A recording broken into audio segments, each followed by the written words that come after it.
Daeng Amoy, Venom, Surya Kencana, Nikmatullah Jauhari, Sandi Kuncen, Muhammad Sahrul, dan perbahaners yang ada di seluruh dunia. Halo semuanya, dimanapun kalian berada, bagaimana kabarnya? Gimana? Masih pakai wifi tetangga dengan cara yang ilegal dan tidak bermartabat?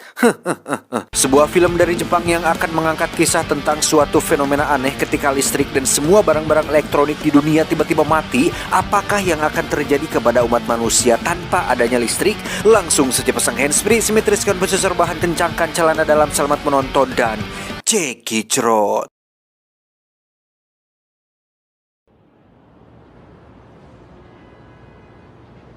Berlatar di kota Tokyo, Jepang, yang kita tahu di sana sudah sangat modern sekali, bahkan dari segi teknologi jelas sudah jauh berkembang dibandingkan negara kita. Semua serba digital, alat elektronik di mana-mana, kerja serba mesin, berjalan, berlari menggunakan mesin, manusia tidur berkawan mesin, makan dan minum dilayani mesin, penduduk makin banyak, sawah ladang menyempit, mencari nafkah makin sulit, tenaga manusia banyak diganti mesin, pengangguran merajalela, sawah ditanami gedung dan gudang, hutan ditebang jadi pemukiman, langit suram, udara panas akibat pencemaran.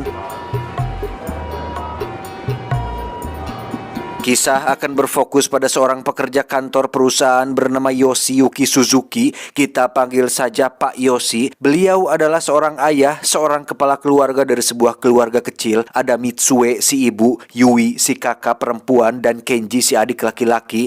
Mereka tinggal di sebuah apartemen di lingkungan perkotaan yang hanya untuk memotong seekor ikan saja. Si ibu tidak bisa melakukannya karena terbiasa beli di mall dengan bentuk yang sudah dipotong-potong dan tinggal goreng saja.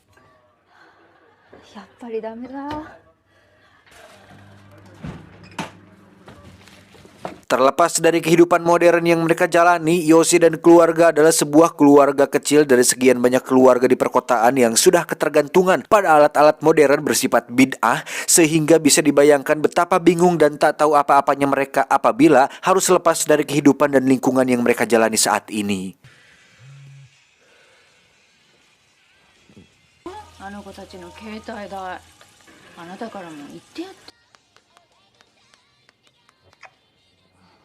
Dan inilah keluarga yang bertahan hidup.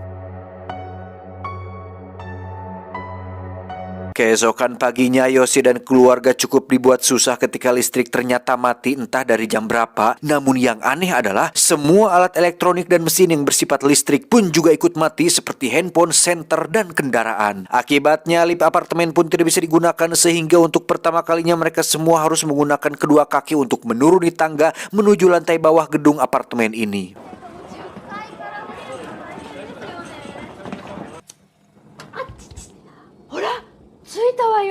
Fenomena aneh ini pun membuat jalanan menjadi sepi kendaraan, dan yang terlihat hanyalah orang-orang yang tengah berjalan kaki nampak sibuk dan buru-buru untuk melakukan aktivitas mereka, di mana Yoshi yang biasa naik kereta pun harus dibuat panik saat pengurus stasiun menyatakan bahwa kereta belum bisa digunakan, yang membuat beliau harus berjalan kaki cukup jauh untuk menuju ke kantor tempatnya bekerja. Beruntung bagi Kenji si adik, dia terbiasa naik sepeda menuju ke sekolah, sehingga ketika melihat orang-orang tengah bingung dengan kendaraan yang mereka yang tidak bisa hidup, Kenji bisa dengan santainya mengayuh sepeda dan tetap bisa berangkat ke sekolah seperti biasanya.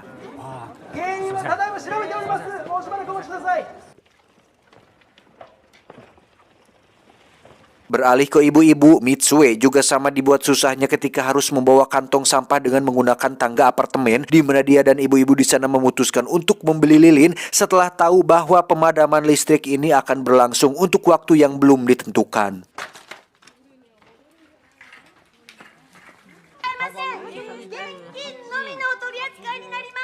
Kembali ke Yoshi yang sudah tiba di tempat kerja. Di sana dia dan semua karyawan bingung karena pintu otomatis yang tidak bisa dibuka, sehingga mereka dengan percaya dirinya memecahkan kaca untuk bisa masuk ke ruangan kerja masing-masing, tanpa menyadari jika dengan fenomena yang terjadi saat ini sudah jelas bahwa mereka semua tidak bisa bekerja seperti biasanya, dan bapak atasan pun terpaksa memulangkan semua karyawannya. Dalam perjalanan pulang, Yoshi menyempatkan mampir di toko sepeda, di mana beliau berinisiatif untuk membeli sebuah sepeda sebelum kehabisan, karena dengan fenomena ini semua orang tentu butuh kendaraan manual yang bisa mempermudah kemanapun mereka pergi. じゃあこれください。すぐ乗れる？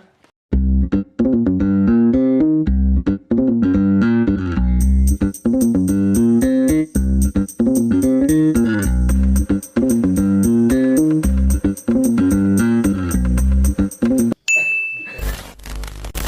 Singkat cerita, malam pun poek, benar-benar poek. Untuk pertama kali selama hidup di perkotaan, Yosi dan keluarga akhirnya bisa melihat langit malam dengan jelas dan itu merupakan pemandangan yang sangat jarang sekali terlihat, bahkan tidak pernah dilihat oleh mereka semua. Untuk makan dan penerangan mereka menggunakan lilin dan beruntung kompor gas masih bisa digunakan karena tidak membutuhkan listrik untuk menyalakannya.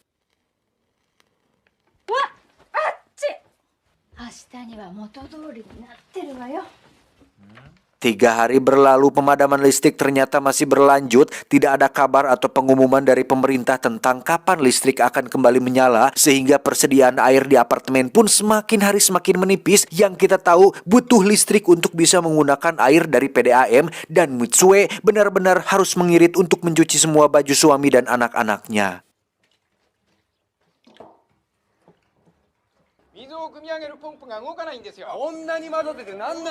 Yosi sendiri secara pribadi diberitahu bapak atasan untuk segera meninggalkan perkotaan, di mana fenomena yang terjadi saat ini jelas tidak bisa dianggap remeh karena jika listrik tak kunjung menyala, maka akan timbul kekacauan yang membuat perkotaan menjadi tempat yang berbahaya untuk ditinggali. 何バカなこと。大丈夫。とりあえず水を確保できる山を目指してみる。 Perkataan bapak atasan pun langsung terbukti ketika Yosi akan mengambil uang di bank yang karena mesin ATM tidak bisa digunakan. Semua orang yang ingin mengambil uang pun harus mengantri dan dibatasi penarikannya. Yang karena takut kehabisan, Yosi terpaksa ikut berdesak-desakan yang justru membuatnya harus terluka.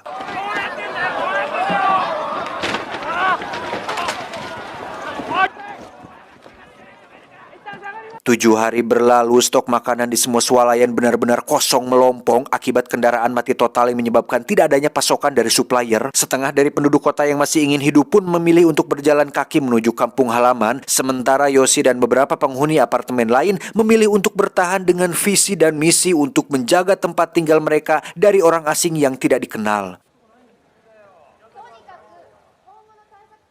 みんなのマンションなんだから、みんなで守らないと。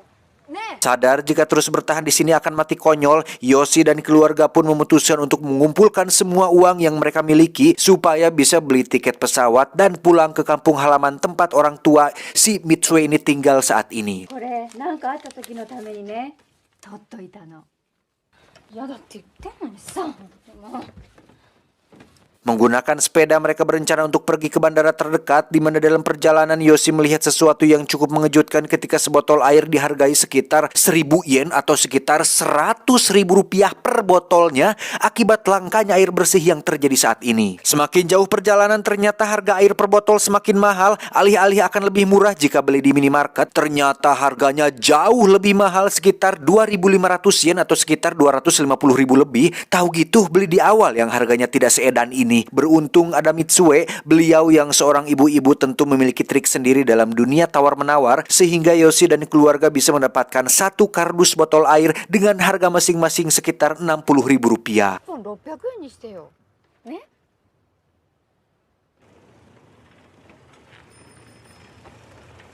Mereka semua akhirnya sadar betapa susah dan sulitnya hidup tanpa listrik yang saat ini sudah menjadi kebutuhan sehari-hari. Selain harus kencing sembarangan karena toilet penuh caduk, mereka pun harus makan seadanya dengan hanya segumpal nasi dan kacang merah yang digaloin. Singkat cerita, setelah mengayuh sepeda sejauh beberapa kilometer, Yosi dan keluarga harus mengalami kekecewaan tatkala pesawat ternyata tidak bisa digunakan, yang sejak awal sudah dijelaskan jika semua kendaraan baik itu darat, udara atau laut, semua yang bersifat menggunakan listrik sudah benar-benar mati total dan tidak bisa digunakan.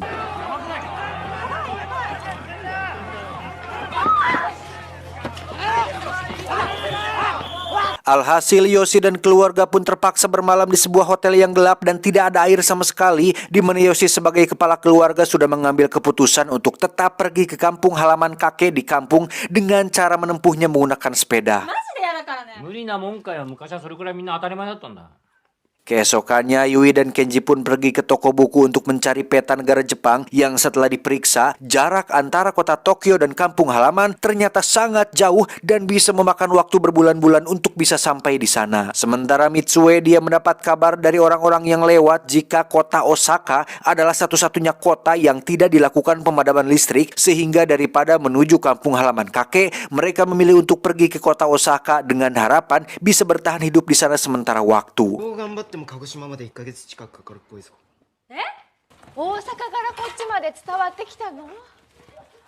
Beruntung bagi Yoshi dan keluarga karena mereka masih punya stok minuman di saat orang-orang kaya yang memiliki barang-barang mewah ditolak untuk barter bahan makanan karena saat itu semua barang mewah itu tidak ada gunanya. Yoshi dan keluarga pun berhasil mendapatkan satu kantong beras dan sebuah sepeda berkat stok minuman milik Yoshi yang ditukarkan dengan barang yang dimaksud.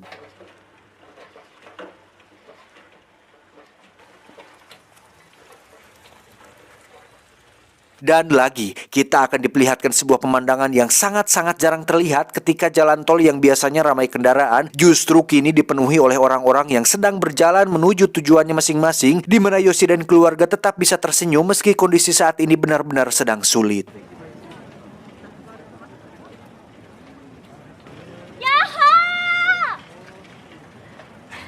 Ketika istirahat, muncullah pasangan orang tua yang berminat untuk membeli botol minuman mereka, yang karena saat ini transaksi jual beli hanya bisa dilakukan dengan cara barter makanan. Yoshi pun terpaksa menolak memberikan botol minumannya. Saat malam hari tiba, Kenji dikejutkan ketika seorang pria sedang mencuri satu botol air, di mana saat Kenji mengejarnya, ternyata pria tersebut adalah seorang ayah yang masih punya bayi kecil, dan botol air tersebut digunakan untuk membuat susu untuk bayi kecilnya tersebut. Tak betul jika harus berada dekat dengan orang-orang. Yoshi dan keluarga pun memilih untuk istirahat di tempat sepi, lebih tepatnya di pinggir sungai, yang di situ setidaknya mereka bisa beristirahat tanpa harus khawatir dengan orang-orang yang ingin mencuri barang milik mereka. やばい、これしかない。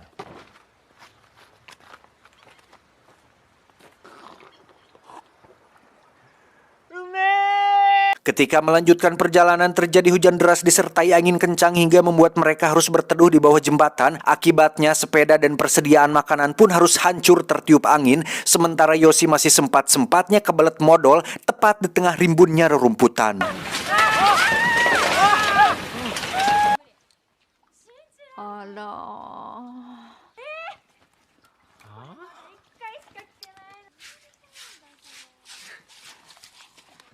Sesampainya di rest area, Yoshi mencoba untuk membuat api dengan cara primitif, sementara Kenji dan Yui masuk ke swalayan untuk mencari makanan, yang seperti kita tahu dalam kondisi kiamat kecil seperti ini, semua bahan makanan, minuman, dan barang-barang untuk bertahan hidup pastilah sudah habis diambil duluan oleh orang lain. Namun Kenji yang cerdas pun berhasil mendapatkan air aki biru yang sudah dimineralisasi dan aman untuk diminum, serta sebuah suar yang mungkin bisa berguna suatu hari nanti. Sementara Yui mengumpulkan makanan kucing berupa tuna kaleng, berharap masih bisa layak untuk ditelan. 1本だけあった。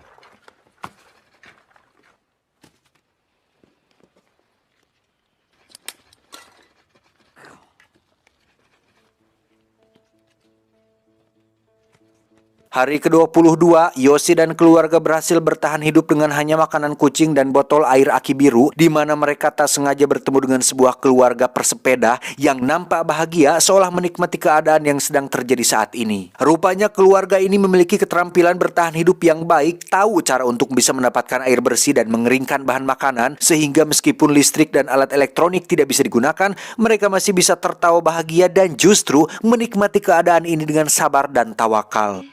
それ涼介の趣味入ってないか？煮干しは燻製にしといた方がいいわよ。長期保存が効くから。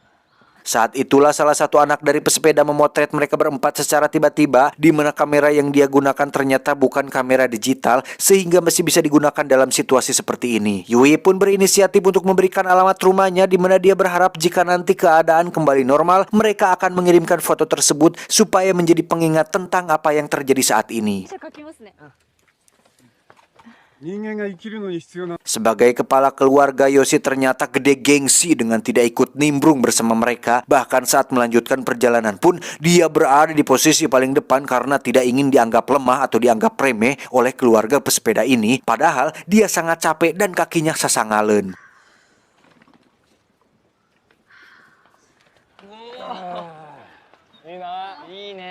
Tiba di persimpangan, Yoshi dan keluarga diajak untuk ikut pergi menuju ke pegunungan, tetapi Yoshi tetap pada rencana awal, yakni pergi menuju kota Osaka yang kata orang-orang yang lewat tidak dilakukan pemadaman listrik di sana. Dan betapa kecewanya Yui ketika mengetahui jika Osaka sama saja dengan kota-kota lain, bahkan jauh lebih buruk, di mana Yoshi sangat menyesal karena sifat egoisnya justru menuntun keluarganya pada kondisi yang sangat tidak worth it seperti ini.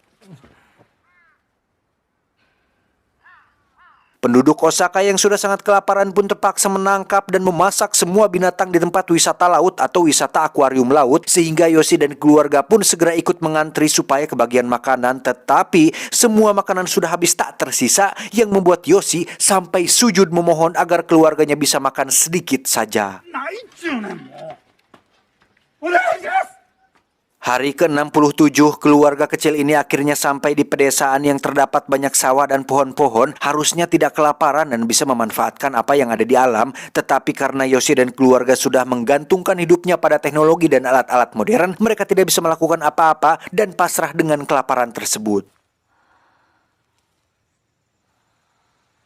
Saat itulah mereka melihat ada seekor babi yang sedang berkeliaran. Yoshi dan keluarga pun segera menangkapnya untuk dimasak. Tetapi ketika sudah tertangkap, tak ada satupun dari mereka yang sanggup menyembelih, dan justru harus keburu ketahuan oleh seorang petani desa yang merupakan pemilik dari babi tersebut.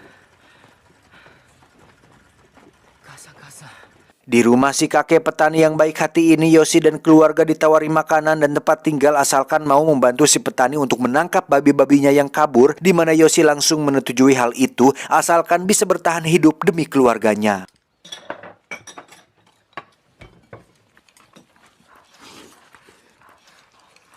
Berhari-hari mereka tinggal di sana, diberi makan dan diajari cara hidup di kampung tanpa peralatan modern, membuat keempatnya sangat berterima kasih atas bantuan si bapak petani. Tetapi Yoshi yang khawatir dengan orang tuanya pun memilih untuk melanjutkan perjalanan menuju ke kampung halaman alias rumah kakek Yui dan si Kenji. Dibekali dengan persediaan makanan yang sudah diasapi atau dikeringkan, mereka sangat berterima kasih atas semua bantuan yang diberikan si kakek petani ini, dan hal itu cukup membuat beliau sedih karena tidak ada lagi orang yang akan membantunya di rumah ini. Setelah melewati beberapa kilometer, mereka akhirnya mendapat jalan buntu ketika menemui sungai yang membentang. Namun berdasarkan peta yang dimiliki Kenji, jalan itu memang benar-benar ke sana, sehingga Yoshi berinisiatif untuk membuat sebuah rakit kecil demi bisa melewati sungai tersebut.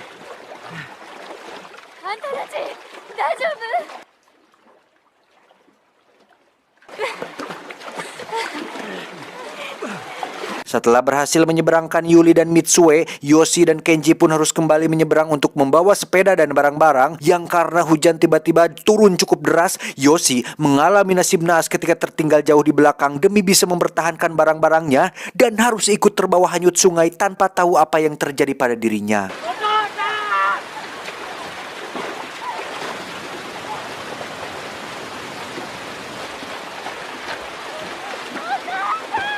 Hari pertama tanpa adanya sosok Yoshi, sang kepala keluarga, membuat mereka bertiga nampak pasrah dengan itu dan tetap melanjutkan perjalanannya menuju ke kampung halaman, di mana saat sedang makan daging asap, muncullah seekor anjing yang kelaparan sehingga membuat Yui memberikan makanannya. Tetapi tak lama muncullah teman-teman si anjing yang merebut semua makanannya, sehingga kejadian tersebut membuat Mitsue harus terjatuh dan mengalami patah tulang pada bagian kakinya. Dan ketika anjing-anjing itu masih kelaparan dan ingin menerkam mereka bertiga, tiba-tiba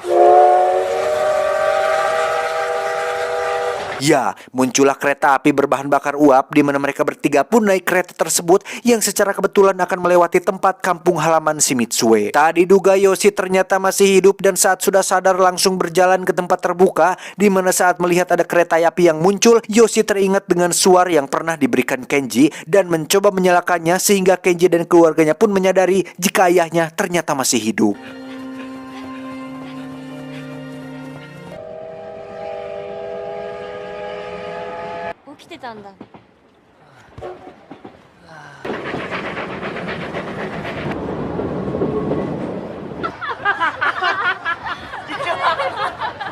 Hari ke-108 mereka akhirnya sampai di pantai tempat kampung halaman ayah Mitsue tinggal alias kakek Yui dan Kenji. Selama 2 tahun 126 hari mereka tinggal di sana dengan hidup sederhana, dimulai dengan Mitsue yang sudah mahir berkebun, Yui yang mahir menganyam, dan terakhir ada Kenji dan Yoshi yang ikut mencari ikan bersama kakeknya yang seorang nelayan.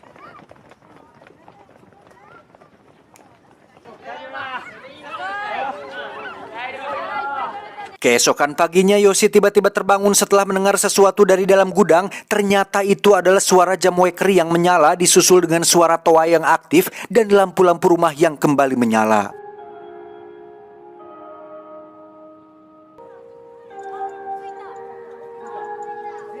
Setelah 2 tahun setengah fenomena aneh ini terjadi, semua akhirnya kembali normal. Orang-orang di berita mengatakan jika fenomena tersebut berasal dari komet dan radiasi matahari yang menyebabkan listrik dan balang elektronik mati. Ada juga yang mengatakan jika fenomena ini terjadi akibat ulah suatu organisasi semacam teroris. Dan akibat listrik yang mati, data-data pun tidak bisa dibaca oleh para peneliti, sehingga mereka masih belum bisa mengetahui apa yang sebenarnya penyebab sudah terjadi semua ininya. Nih, anjing. 2年半前に突如起こった世界同時停電について専門家 Terlepas dari penyebab terjadinya fenomena ini, ada sebuah hikmah yang bisa diambil oleh Yoshi dan keluarga kecilnya, di mana sekarang Mitsue sudah bisa memotong seekor ikan, dan masih banyak lagi hal yang bisa mereka ambil dari kejadian tersebut. Ketika Yoshi dan anak-anak akan berangkat melakukan aktivitasnya, saat itulah ada seorang tukang pos yang membawa sebuah paket berisi foto yang waktu itu diambil oleh keluarga pesepeda, di mana foto tersebut adalah sebuah bukti sekaligus kenangan yang tidak akan pernah keluarga ini lupakan seumur hidupnya. Tamat, ending yang cukup menghikmahkan. Terlepas dari cerita fiksi di film ini, bisa dibayangkan apabila fenomena serupa terjadi di dunia nyata, bisa-bisa saya kembali menjadi benar-benar seorang menjadi pengangguran sejati, karena selama ini kan seperti teman-teman tahu, saya bertahan hidup dari dunia digital, listrik dan alat elektronik mati, celaka saya, tidak bisa nonton film, tidak bisa rekaman, tidak bisa ngedit video, walah, sungguh menghariwangkan. Pesan yang bisa kita ambil dari film ini adalah, kesederhanaan membuat Anda melihat keindahan di setiap kemewahan, dan keindahan di setiap hal yang tidak mewah. Dan saya tahu sebuah lagu yang tepat untuk menggambarkan suasana dalam film ini, yakni sebuah lagu dari grup religi Nasidaria berjudul Tahun 2000. Berikut lagunya.